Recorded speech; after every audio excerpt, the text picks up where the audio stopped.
So I, 23 female, have been with my husband, 29 male, for 3 years, and we were supposed to get married a few days back.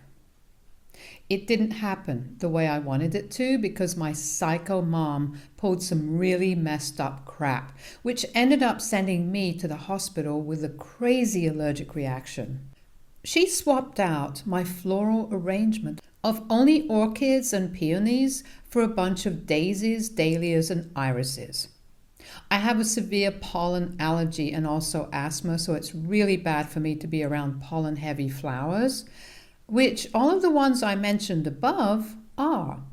And the wedding venue was loaded with those flowers, which drove me nuts and triggered an asthma attack so bad that I had to go to the ER, all thanks to my mom. For context, my mother, 44 female, and I don't get along, as you all might have concluded by now. Growing up, my parents lived separately for a while, and I got used to that. They had a lot of differences back then, so they separated when I was 7, but they ended up getting back together when I was 15 or so. Just so we're clear, my parents were never divorced and were still married on paper, but they lived separately and lived separate lives. I visited my mother every other weekend, but she'd never have time to spare for me, and I'd end up spending most of my time by myself in my room at her place. So that was my relationship with my mom, and it was strained at best. But we were on okay terms. She did see other men when she was separated from my dad, but I don't know if those guys knew about her marriage beforehand. And I never asked. As far as my dad is concerned, he never brought home any women, and even if he did see other women, I didn't get to know about it. They remained on good terms even while they were separated, since they'd parted mutually and so-called parented me to the best of their abilities.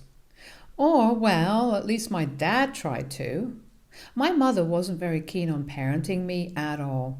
I'm over it, though, and I didn't try to reconnect with her or fix my relationship with her after I left for college because I got too busy. College is also where I met my husband, and no, he wasn't a student there. I became friends with his sister during college, and one year I had to stay back during Thanksgiving since I couldn't fly back home due to a blizzard. My friend lived nearby, so she decided to invite me to her house for Thanksgiving dinner, and that's where I met my husband for the first time. I was 19 at the time, and he was 25, so I thought the age gap was a little weird, and I guess so did he, but neither of us did anything about it. But we did become friends and kept in touch. We'd speak to each other almost daily for a couple of months and even hung out a few times. After that, there was just no denying that we had a thing, but he was really shy and didn't ask me out, so I decided to ask him out instead, and it was really sweet. He ended up saying yes, and we started dating. After I graduated, I moved in with him, and about 6 months later, we decided that it was time to tell our families about us. I already knew his family, and they seemed to like me. I was hesitant to introduce him to mine, though. I was cool with my dad, but I didn't want to introduce him to my mom because I just had a gut feeling that something would go wrong if I did. I didn't even know it back then, but yeah, I was right. I did end up bringing him home to meet my parents during the holidays, nevertheless, and back then I believed that it had gone well. I didn't notice that my mother had been really quiet during the whole thing and had been actively avoiding looking at either of us. I was just glad she wasn't saying weird crap about me or making backhanded jokes about me like she usually does. He only met my family a couple of times after that, and I didn't notice anything off at the time, so I had no idea about what my mother was thinking then. 7 months ago, my husband proposed and I said yes.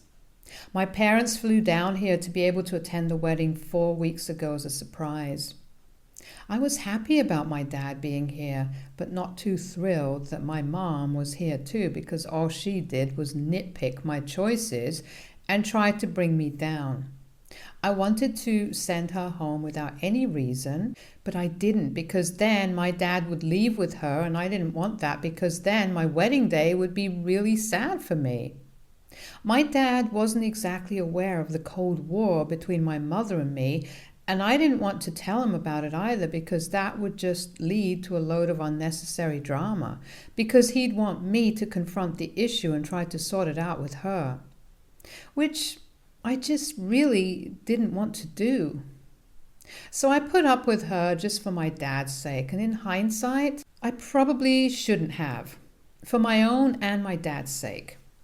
I'd finalized my florist and floral arrangements and decorations for the wedding about 2 months ago, and incidentally, my mother found out from a list that I'd left on my desk that she happened to be friends with my florist. She'd been visiting my husband and me, which they'd been doing often ever since she and my dad came by, but I didn't think much of it. I just figured that they were visiting us almost every other day before the wedding because I'd been living away from home for a really long time, and I guessed that my dad just wanted to see me more often, which is why they were visiting us so much before the wedding. I didn't find out that it was actually my mother's idea until yesterday, when I finally told my dad about my issues with my mother. Now, finally, it is the wedding day. 3 days ago, I was supposed to get married, but like I already said, I ended up in the hospital because my mother had swapped the hypoallergenic flowers I'd picked for my wedding for a bunch of pollen-heavy flowers. It triggered my asthma, and I landed up in the hospital for the day, which obviously meant that I had to delay the wedding. It wasn't even just a couple of flowers, but the whole place was teeming with them, which is why it became incredibly difficult for me to even breathe there.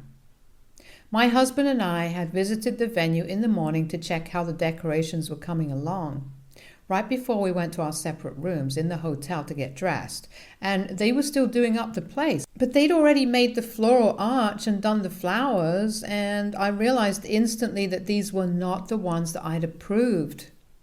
As soon as I went inside, I started sneezing and coughing like crazy, and unfortunately, I'd forgotten my inhaler in the car, so it just got worse by the time my husband arrived with it, and I had to be driven to the ER because my lungs literally felt like they were closing in on themselves. I had only an hour to spare, and the doctor said that I'd be fine, but I could not be back in the venue until it had been properly rid of all the flowers and traces of pollen, which would definitely take a while. We had no time to waste since we were already running pretty late, and I really didn't want to keep my guests waiting. So I sent my husband back to deal with that while I stayed in the hospital waiting for my lungs to feel normal. I drove myself to the hotel so I could sit in my room with my bridesmaids and get my makeup done at least because I was already running an hour late for the wedding. I'd realized on my drive that there had been no news from my husband after he'd left, so I tried to call him, but he didn't answer, and neither did any of my family. It was only while I was getting my makeup done that I received a call from my mother-in-law telling me to come to her room immediately, saying that there was a family emergency that I needed to deal with urgently. So I rushed to her room and found my husband, my dad, my mother, and my mother-in-law sitting in the room. Everyone, with the exception of my mom, looked really disturbed, but she looked quite okay. There, I was told by my mother-in-law that while I was in the hospital, my mother had pulled my husband aside at the venue while they were all trying to speed up the process of clearing out and cleaning the place to get rid of the pollen, and tried to make a move on him. For a second, I couldn't even believe what my mother-in-law was telling me. And I looked at my husband for confirmation. When he nodded, I realized that this wasn't just some massive prank on me, and they were all actually serious about it. My mother-in-law continued speaking and told me that she'd caught her in the act and had actually overheard my mother talking to my husband. It still makes my skin crawl to even think about that, and it's really difficult even typing it out for everyone to know, but I know I have to say it now. So my mother had told my husband that she'd always sensed the tension between them, and now that I was finally out of the picture, they could now get together for real instead of trying to push their feelings down. My husband tried to get away, obviously, but my mother insisted that she knew they had a thing and didn't want to waste the potential of what could have been. Luckily, my mother-in-law was there and she confronted my mother and even dragged her away from her son. That ended with a nasty argument between my mother and my mother-in-law at the venue. That had gone on for a while, which is why nobody had answered my calls. My husband finally had the sense to suggest that everyone be brought to the hotel instead of creating a scene in public in front of all the staff at the venue, which is what they did. And now they were here to ask me what I wanted to do about this situation since it was our wedding. I didn't even think twice before telling my mother to get up, pack her bags, and leave right then. My mother didn't argue either, and neither did she look back at my dad to ask him to come along, which was surprising, because she'd literally just tried to cheat on him with her daughter's fiancé on her wedding day. I also realized that she must have spoken to my florist and changed the order for my wedding, and the florist must have done it because they were friends. When I spoke to the vendor, she told me that she'd received a call from me a couple of weeks back with a request to change the order and a proper discussion about what I wanted, which is why she'd done so. So I'm guessing my mother must have gotten a hold of my phone and made the call while I wasn't in the room, because I do have a tendency to forget things. And my voice is similar to hers. A lot of people get confused on the phone, including my dad. Anyway, my mother left, and even though it was a really tense and awful morning, my husband and I did end up getting married. The ceremony started an hour later than it was supposed to, and it was kind of embarrassing, but it was still beautiful. Even though there were absolutely zero flowers there, my husband had doubled up on the balloon last minute and made it livelier, which was a genius move on his part, I just say. That was a couple of days back, and I didn't address the thing about my mother for a while because as a newlywed, I just wanted to enjoy the first few days of my marriage instead of letting my mother's craziness ruin it for me. But yesterday, my dad finally visited and we talked about what happened. We hadn't spoken much after my mother left, and I didn't have enough time to speak to him at the wedding, even though he did walk me down the aisle. He'd stayed here at the hotel, but he's supposed to leave today, which is why he paid me a visit last evening. It was awkward, but he did tell me that he hadn't spoken to my mother since she left and truly didn't know what to expect. I told him all about the issues I had with her, and he seemed really surprised because he had never picked up on any of it. It wasn't surprising because my dad had always been sort of oblivious when it came to social cues and stuff like that. So I forgive him for never noticing the tension between my mother and me. However, I did tell him that I'd put up with her long enough for his sake only, and now I wasn't ready to do that anymore. I know he loved her, but I wasn't going to sit around pretending that I was okay with it anymore, and she'd already proven that she wasn't worthy of being with anyone, let alone my dad. So I gave him an ultimatum and told him that he could either divorce my mother and never see her again, or else I'd be the one going no contact with him. He seemed kind of shocked, because he clearly hadn't expected me to take this stance, but I couldn't stand my mother, and I don't think anyone in my place would have done things differently. She'd sent me to the hospital on my wedding day just so she could make a move on my husband. I mean, if that's not truly psychotic, then I don't know what is. My dad said that he needed to go back to the hotel and pack for his flight when I gave him the ultimatum, and didn't give me a proper answer at the time, and he hasn't spoken to me since. My husband and his family don't think I've done anything wrong because what my mom did was way out of line. It was disgusting and repulsive, and for my dad to even consider still staying with her after she tried to cheat on him with his son-in-law was just crazy. But I also don't want to lose my dad because He'd been my rock growing up, and he's literally the only family that I have. So it'll be really bad for me if he chooses to cut me off and stay with my mom instead. I don't know if what I did was right, and I don't know if it was my place to demand that my dad leave my mother, because it is his life after all. I could just stay in touch with him and not my mother, but I can't imagine that working. I feel like I'm being too hard on him because he's just gone through something just as bad as me, since it was his wife and the mother of his child who just tried to cheat on him, so he doesn't have it any easier than I do. So, AITA for giving my dad an ultimatum and asking him to pick between divorcing my mother or staying in touch with me. Update 1. Hi. So I talked to my dad after almost a week, and well, he's still on the fence. I went through the comments on my post and realized that most of you believe that I should cut ties with my dad as well and shouldn't wait for him to leave my mom. As much as I would have loved to do that, because it would have been a lot easier than facing this emotional roller coaster, I can't because I love my dad. Like I said earlier, I want to put myself first and stop talking to him, but my life would feel empty without him. I already practically don't have a mother because the one I do have, well, it's better to not have one than have her as my mom. And my dad and I have been close ever since I was a child, so it'll just be really difficult for me to cut him off and pretend to be okay with it. I wish I was as strong as everyone in the comment section is, but I'm really not, and things like these are just easier said than done, truth be told. There was also a particular section of people who believed that my husband had already cheated on me with my mother because of how comfortable she sounded while hitting on him, and thought that he didn't reciprocate only because he knew his mother was around.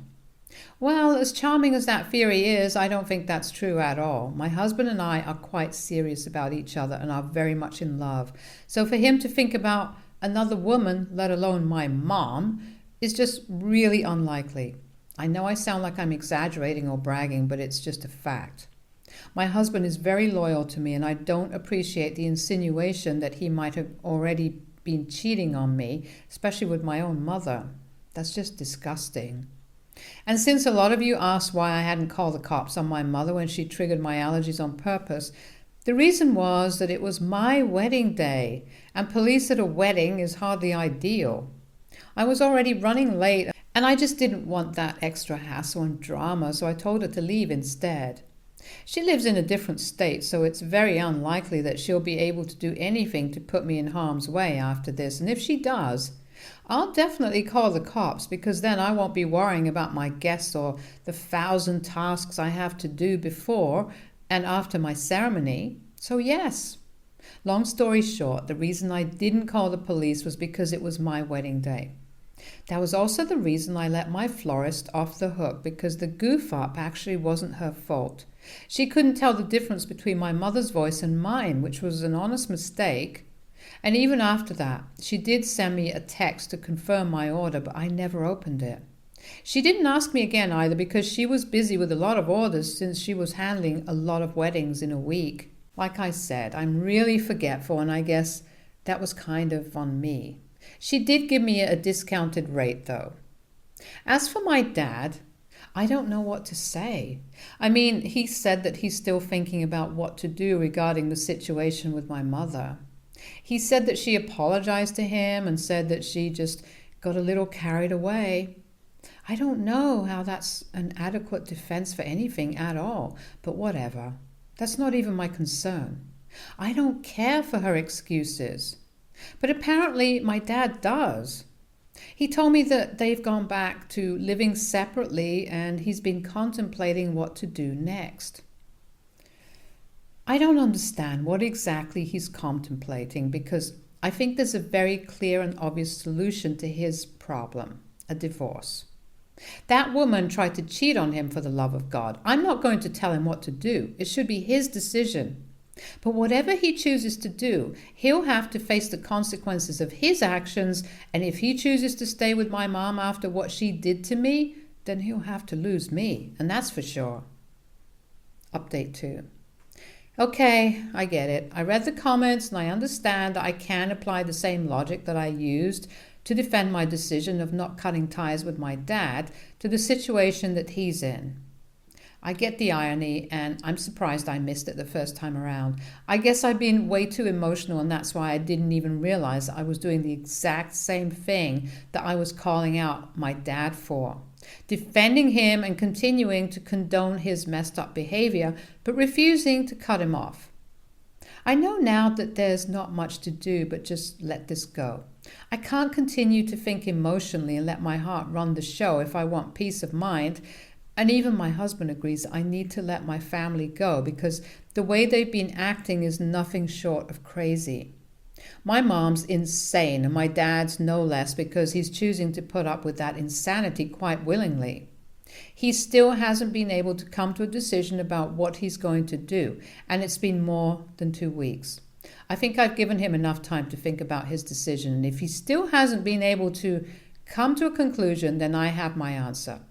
If he's not strong-willed enough to let my mom go now, then I doubt he ever will be. But I know that I have to cut him off for my own sake, and I'm going to do that now. I did it. I called my dad up and told him that I couldn't, for my own sake, have him as part of my life anymore. He was shocked when I said that and tried to tell me that he still hasn't reached a conclusion about what he wanted to do regarding the situation with my mom. But I told him that the fact that he was stalling me for so long meant that he was still willing to give her a chance, and I just couldn't accept that. He knew everything that my mother had done, and despite that, he was inclined towards choosing her. Had it not been for my ultimatum, he probably would have gotten back together with her already, and he didn't have a reply to that because he knew it was true. It was very difficult for me to bring myself to say it, but I did tell him that as parents, both of them had let me down. My mother had done something unforgivable, and he was no better for letting her get away with it without almost any consequences. I could tell that he had a lot of things that he wanted to say, but he only said that he'd still be waiting for a text or a call from me whenever I was ready to forgive him, which meant that he was definitely going back to my mom. He said that he was sorry for whatever they'd put me through and hoped that I could forgive him someday, then disconnected the call. It was heartbreaking and I'm still not over it, but my husband is being really great, so I guess I'll come to terms with it soon enough. I just wish I'd called the cops on my mother that day and taught her a lesson, but I didn't, just to avoid the drama. I'm not going to say I regret it, but I'll definitely keep praying that something terrible happens to that woman. She deserves the worst because she is the worst. My husband and I are supposed to leave for our honeymoon in a couple of days, and I'm kind of sad right now, but I'm hoping that the trip will help me take my mind off of things. Stay tuned for more stories from Our Girl Relationships.